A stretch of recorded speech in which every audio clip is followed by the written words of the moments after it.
Bonjour à toutes et tous et je vous espère en très grande forme pour cette nouvelle bonne pratique. Aujourd'hui je voulais parler du courage managérial. Effectivement, souvent on dit qu'il faut faire preuve de courage managérial, c'est-à-dire qu'il faut être en capacité de dire à ses équipes ce qui va bien et ce qui va moins bien. C'est vrai, effectivement quand on est manager il faut être capable de le dire.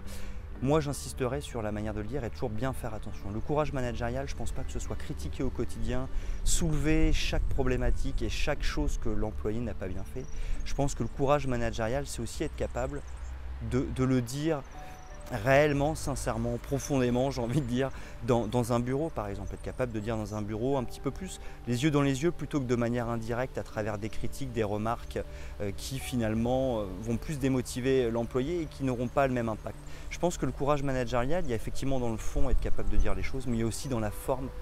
Il faut avoir le courage dans la forme de rencontrer les personnes seul à seul, ou si on a quelque chose à dire à l'intégralité de notre équipe, donc toute notre équipe ensemble, mais avoir le courage de le faire directement, les yeux dans les yeux, j'ai envie de dire, avec beaucoup de bienveillance, bien évidemment, mais ne pas le faire à travers des critiques et des remarques quotidiennes qui finalement sont une manière indirecte de faire passer des messages. Je trouve que ça, c'est pas du courage managérial.